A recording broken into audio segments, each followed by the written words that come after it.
Assalamualaikum warahmatullahi wabarakatuh. Kami di sini akan menjelaskan tentang manajemen keuangan perusahaan multinasional.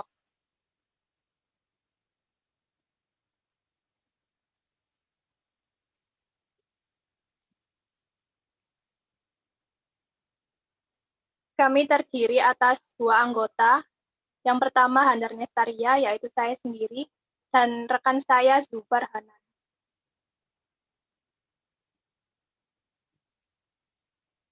Ini adalah subbab yang akan kami bahas.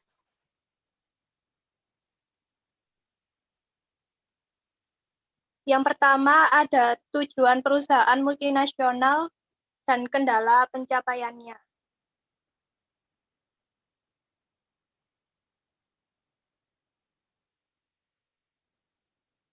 Sebelum kami menjelaskan tentang tujuan perusahaan multinasional, kami akan membedakan perusahaan multinasional dengan perusahaan domestik. Yang menjadi perbedaannya yaitu perusahaan multinasional adalah perusahaan yang kegiatan operasionalnya melampaui batas-batas suatu negara. Sedangkan perusahaan domestik adalah perusahaan yang hanya beroperasi di dalam batas satu negara saja. Oleh karena itu, permasalahan yang dihadapi perusahaan multinasional dalam mencapai tujuan jauh lebih kompleks dibanding dengan perusahaan domestik. Nah, sedangkan tujuan dari perusahaan multinasional sama dengan perusahaan domestik, yaitu untuk memaksimalkan kekayaan pemegang saham atau memaksimalkan nilai perusahaan. Penetapan tujuan ini penting karena semua keputusan yang diambil harus memberikan kontribusi terhadap pencapaian tujuan tersebut. Jika tujuan yang ditetapkan perusahaan adalah untuk memaksimalkan laba jangka pendek, bukan memaksimalkan kekayaan pemegang saham, maka kebijakan perusahaan juga akan berbeda.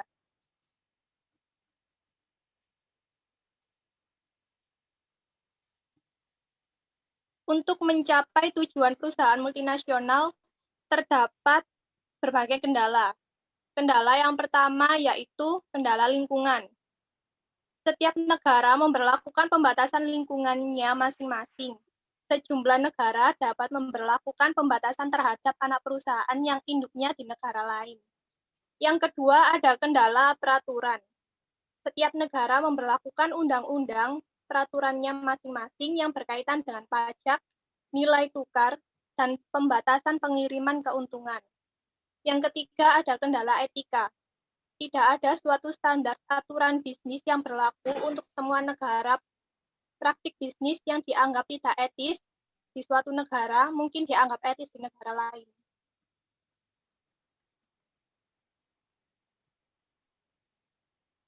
Yang kedua ada teori bisnis internasional.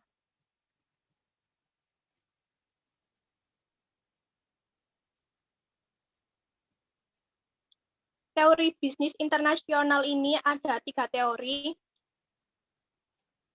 Yang pertama, teori keunggulan komparatif. Dengan contoh yaitu suatu negara, Jepang dan Amerika Serikat mempunyai keunggulan di bidang teknologi. Sementara Indonesia, Filipina, Meksiko mempunyai keunggulan di bidang tenaga kerja. Karena keunggulan masing-masing negara tersebut tidak mudah dipindahkan, masing-masing negara cenderung untuk memanfaatkan untuk memproduksi barang yang dapat dihasilkan secara relatif dan efisien. Yang kedua ada teori pasar tidak sempurna. Di dalam persaingan sempurna, semua faktor produksi kecuali tanah akan dapat berpindah secara bebas. Mobilitas faktor-faktor produksi yang tidak terbatas akan menyamakan biaya dan pendapatan, serta menghilangkan keunggulan biaya komparatif yang menjadi alasan melakukan perdagangan dan investasi internasional. Yang ketiga ada teori siklus produk. Salah satu alasan mengapa perusahaan melakukan bisnis internasional adalah dikenalkannya teori siklus produk. Berdasarkan teori ini, perusahaan menjadi mapan di pasar dalam negeri sebagai akibat dari keunggulan yang dimiliki dibandingkan dengan pesaing yang ada, seperti terpenuhinya kebutuhan pasar paling tidak untuk pemasok produk.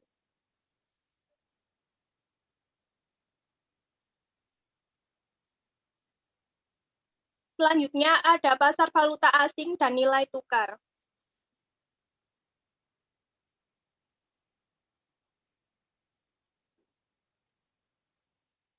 Pasar valuta asing merupakan pasar over the counter. Dengan demikian, ada berbagai lokasi tempat para pedagang saling bertemu. Pasar valuta asing menyediakan informasi dan peluang yang penting bagi perusahaan multinasional ketika mengambil keputusan investasi dan pendanaan. Masalah nilai tukar mata uang atau disebut dengan kurs, suku bunga, dan tingkat inflasi mempunyai hubungan yang sangat erat. Beberapa tipe dari pelaku pasar valuta asing, diantaranya yaitu ada importir, yaitu pihak yang membeli barang dan membayarnya dengan valuta asing.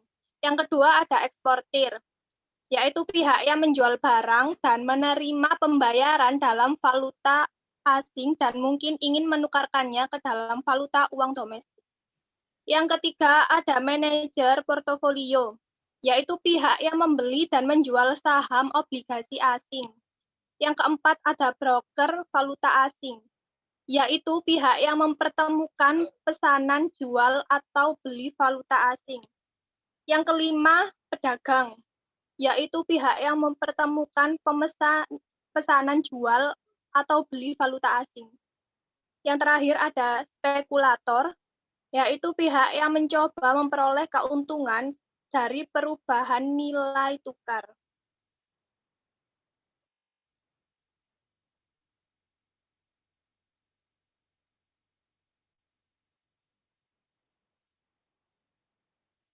Nilai tukar ada dua, ada direct question, yaitu nilai tukar suatu mata uang asing dinyatakan dengan dolar Amerika.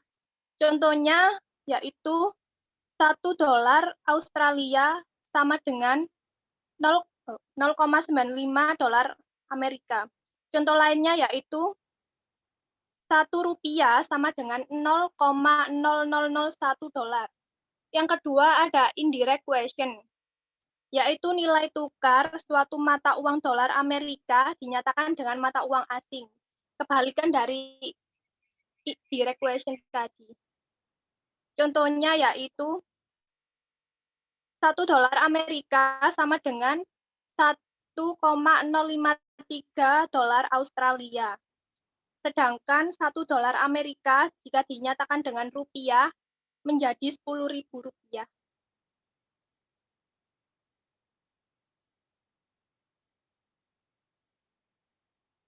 Cross rate dan triangular arbit adalah nilai tukar mata uang bukan dolar Amerika yang dinyatakan dengan mata uang lain bukan dolar.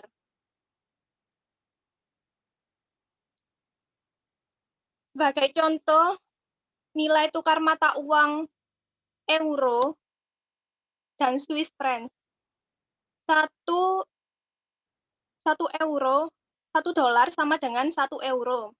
Sedangkan 1 dolar sama dengan 1 mata uang Swiss francs.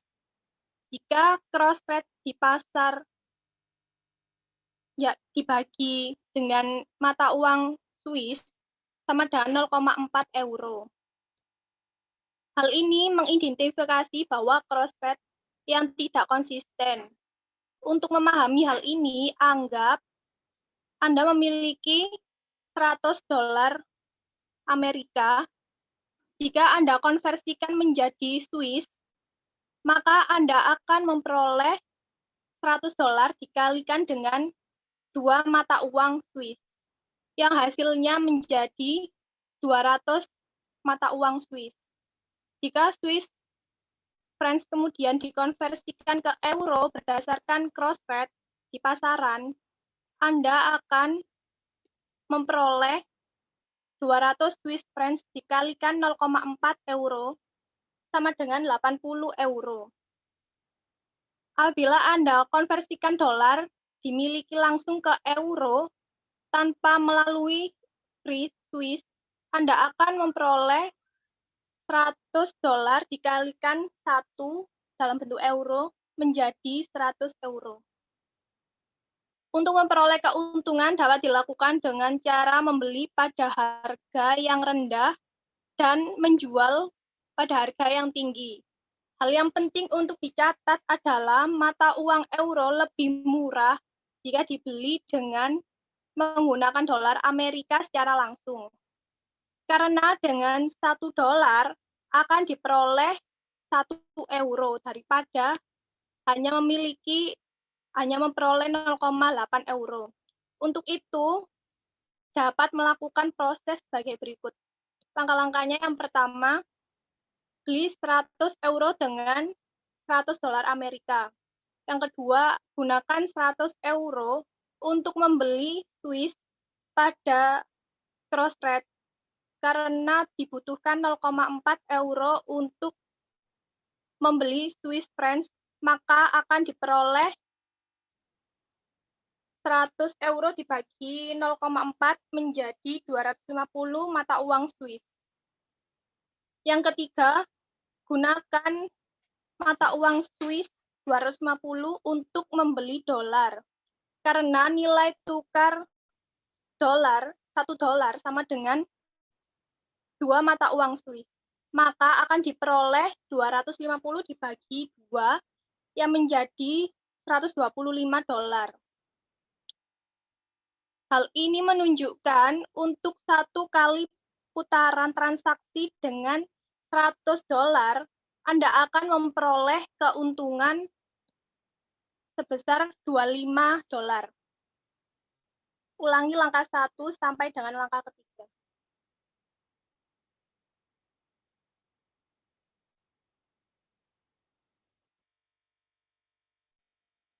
Jenis transaksi valuta asing dibedakan menjadi 2, ada perdagangan forward.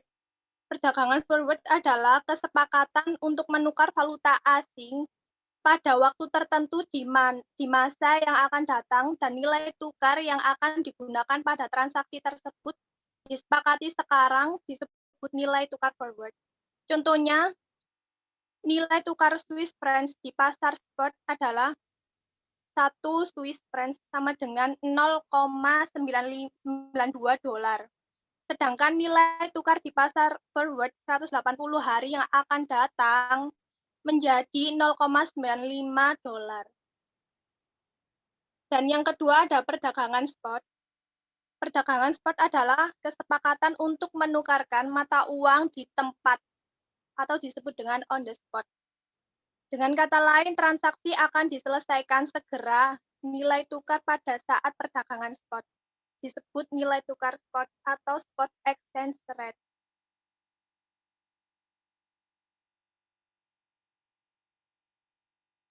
Selanjutnya ada paritas daya beli. Dalam sistem nilai tukar bebas, nilai tukar suatu mata uang akan mengalami perubahan dari waktu ke waktu. Pernyataannya adalah apa yang menentukan besarnya tingkat perubahan nilai tukar tersebut. Secara teoritis, ada banyak alasan mengapa nilai tukar mata uang mengalami perubahan. Salah satunya adalah untuk mempertahankan daya beli antar mata uang tetap atau dikenal dengan paritas daya beli yang absolut.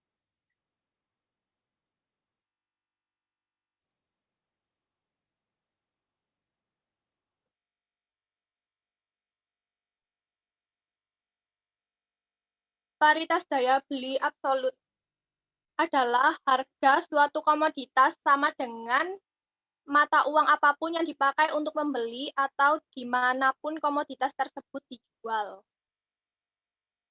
Contohnya, jika 1 botol bir dijual dengan harga 2 dolar di London dan nilai tukar 1 dolar sama dengan 0,60 euro, maka harga 1 botol bir di New York adalah 2 euro dibagi dengan 0,60 sama dengan 3,33 dolar. Konsep ini sering disebut dengan hukum satu harga. Misalkan SO adalah kursor antara British Pound dan US Dollar pada hari ini. Dan ingat bahwa penentu nilai tukar berdasarkan pada direct question, yaitu jumlah mata uang asing per US dollar, yaitu 0,60 euro per US dollar. Jika harga barang di Amerika adalah push dan harga di Britbook berdasarkan absolut PP dapat dirumuskan sebagai berikut. Book sama dengan SO kali push. Jika absolut PP tidak berlaku, maka akan terjadi proses arbitrage. Sebagai contoh, anggap harga 1 kg jeruk di New York sama dengan $4 dan di London 2,40 euro. Berdasarkan absolut PPP, implikasikan adalah dengan menjumlah tersebut didapatkan 0,60 euro.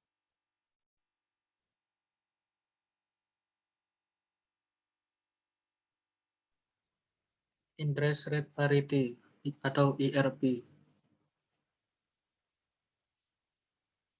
IRP adalah kondisi ketika suku bunga domestik sama dengan suku bunga negara lain, umumnya yang jadi acuan adalah dolar AS, Amerika Serikat.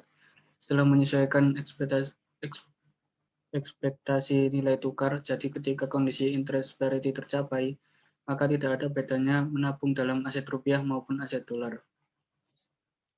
IRP menjelaskan hubungan antara nilai tukar pasar spot, nilai tukar di pasar forward, dan suku bunga.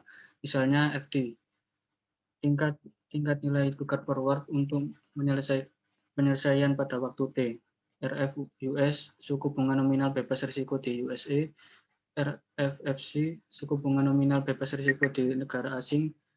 Anggap saja Anda memiliki informasi mata uang US dollar dan mata uang Swiss franc sebagai berikut. SO sama dengan SF2, F1 sama dengan SF 1,90, RF sama dengan 10%, RFS sama dengan 5%. RFS adalah suku bunga nominal bebas risiko di Swiss, dan F1 adalah kurs forward untuk satu tahun 360 hari. Berdasarkan informasi tersebut, apakah ada peluang untuk melakukan arbitrage?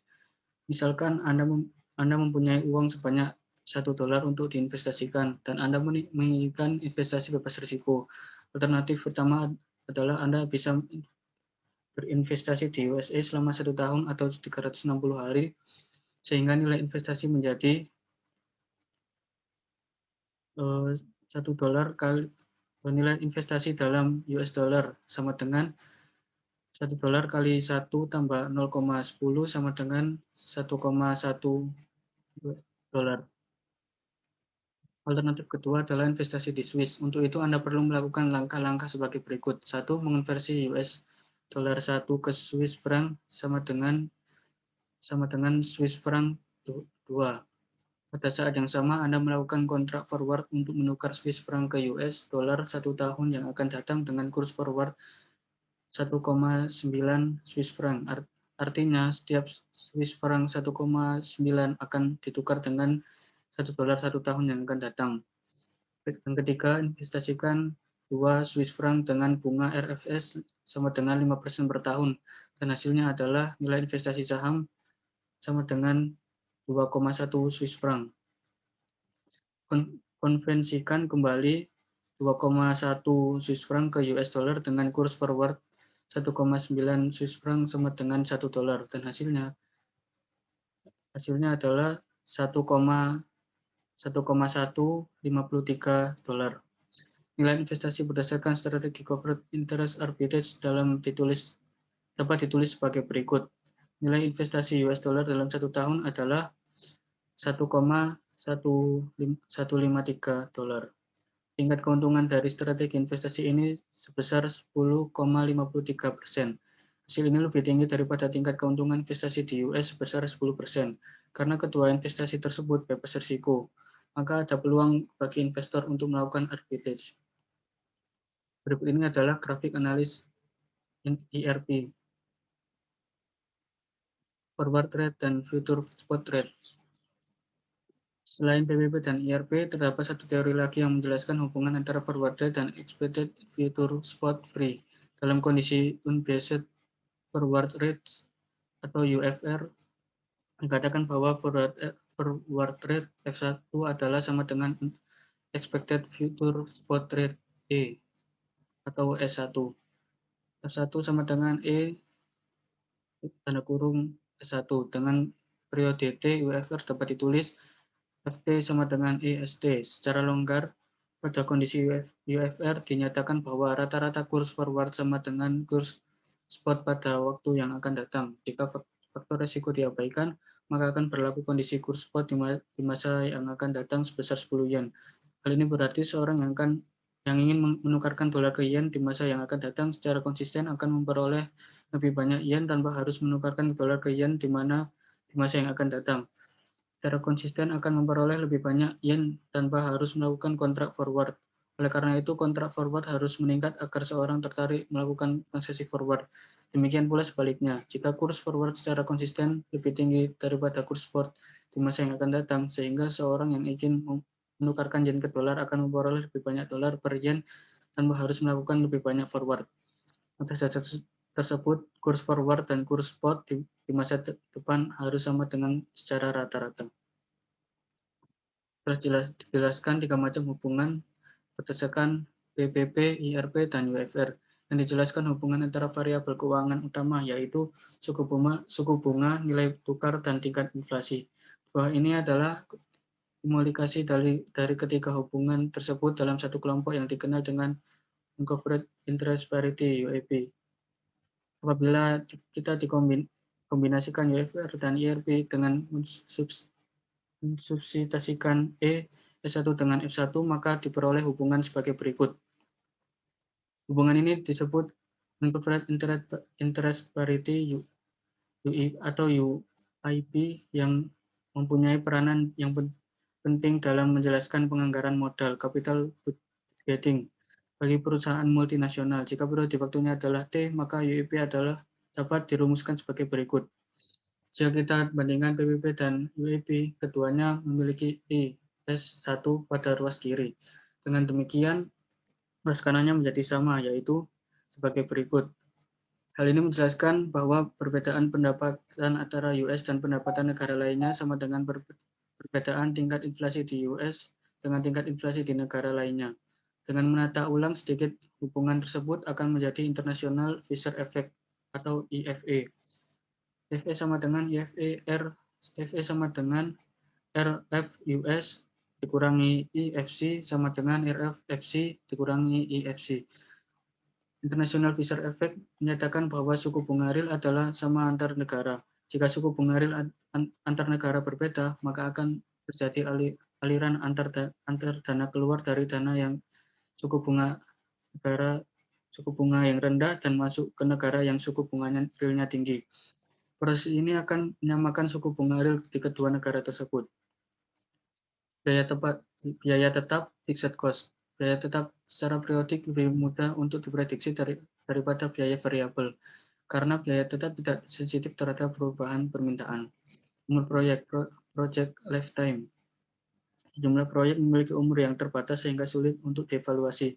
Sementara itu proyek yang lain dirancang untuk umur tertentu dan pada akhir umurnya proyek dapat dilikuidasi. Nilai sisa atau nilai likuidasi, salvage or liquidation value. Nilai sisa proyek adalah setelah pajak pada sebagian besar proyek sulit untuk diprediksi. Hal ini tergantung pada beberapa faktor, termasuk keberhasilan proyek dan sikap pemerintah tuan rumah terhadap proyek tersebut. Pembatasan pengiriman dana, restriction on fund transfer.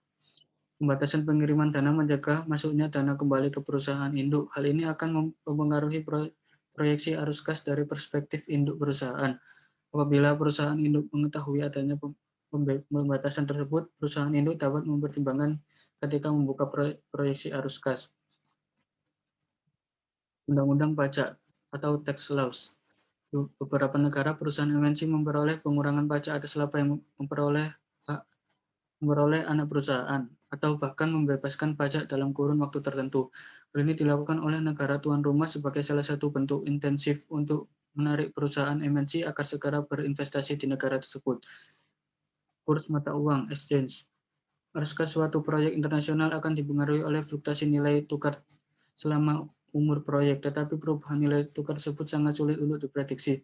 Terdapat beberapa metode untuk melakukan lending nilai hedging terhadap fluktuasi nilai tukar seperti menggunakan kontrak forward jangka panjang. Tingkat keuntungan yang disyaratkan, required rate of return. Tingkat keuntungan yang disyaratkan untuk suatu proyek dapat berbeda dengan biaya modal perusahaan MNC yang disebabkan oleh rasio khusus terkait dengan proyek tersebut. Penganggaran modal internasional.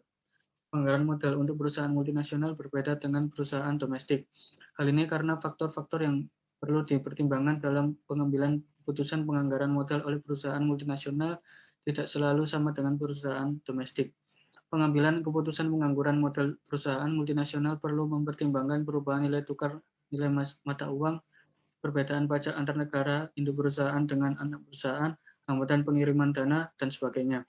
Faktor tersebut tidak perlu dipertimbangkan oleh perusahaan domestik. Masukan untuk pengangguran modal perusahaan multinasional dan memperhatikan proyek jangka panjang apa yang harus dievaluasi. Perusahaan MNC biasanya melakukan peramalan kondisi ekonomi dan karakteristik keuangan yang berkaitan dengan proyek tersebut. Masing-masing karakteristik tersebut akan dijelaskan pada berikut. Yang pertama adalah investasi awal. Dana yang diinvestasikan pertama kali dalam proyek tidak hanya mencakup dana awal proyek, tetapi dana tersebut juga dana tambahan untuk modal kerja pendukung proyek dari waktu ke waktu. Dana tersebut diperlakukan untuk mendanai persediaan, membayar gaji, dan pengeluaran lainnya sampai proyek dimulai menghasilkan pendapatan. Permintaan konsumen.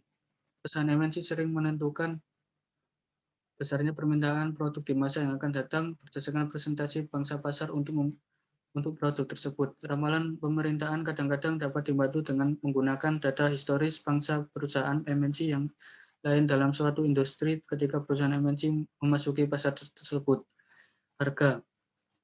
Harga produk di masa depan akan disesuaikan dengan tingkat inflasi di tempat proyek berada, tapi tingkat inflasi di masa depan juga tidak diketahui. Dengan demikian, tingkat inflasi di masa depan harus diramalkan dengan memprediksi harga produk tersebut. Biaya variabel. Seperti prediksi harga, peramalan biaya variabel dapat dikembangkan dengan melakukan evaluasi atau membandingkan biaya komponen yang berlaku seperti upah per jam kerja, dan biaya bahan baku. Faktor-faktor yang dipertimbangkan dalam penganggaran modal multinasional. Yang pertama adalah fluktuasi nilai tukar, tingkat inflasi, pendanaan proyek, pembatasan pengiriman dana, insentif dari pemerintah tuan rumah, dampak proyek terhadap kas yang ada, nilai sisa yang tidak pasti. Penyesuaian risiko dalam analisis proyek. Pendekatan ini didasarkan pada suatu pandangan bahwa hari ini lebih pasti dibandingkan dengan hari esok, dan esok lebih pasti dibandingkan dengan lusa, dan seterusnya. Oleh karena itu, sebagai cepat arus kas proyek akan diterima semakin tinggi tingkat kepastiannya, sehingga certainty equivalentnya semakin tinggi, begitu juga sebaliknya. Semakin lama arus kas dari suatu proyek akan diterima semakin rendah tingkat kepastiannya, sehingga certainty equivalentnya juga semakin rendah. Contoh certainty equivalent. Sebagai contoh, arus kas diterima tahun ini tingkat kepastiannya 100%. Arus kas yang diterima tahun depan tingkat kepastiannya 95%, dan arus kas yang diterima 2 tahun ke depannya tingkat kepastiannya 90%, dan seterusnya. Seperti halnya pada analisis risiko untuk proyek domestik, analisis sensitivitas juga dapat diterapkan untuk menganalisis risiko proyek multinasional. Perbedaannya terletak pada variabel masukan yang dapat mempengaruhi NPV proyek multinasional lebih banyak dibandingkan dengan proyek domestik. Sebagai contoh, perubahan nilai tukar selama umur proyek akan berdampak terhadap arus kas NPV untuk proyek multinasional, tetapi tidak berdampak terhadap arus kas dan NPV proyek domestik. Penyebab tingkat diskonto.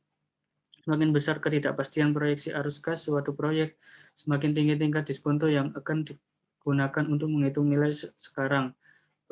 koreksi arus gas, dan faktor-faktor lainnya dianggap tetap. Sebagai contoh, perusahaan MNC berinvestasi di Irak, tingkat diskontonya akan lebih tinggi jika berinvestasi di Malaysia. Terima kasih.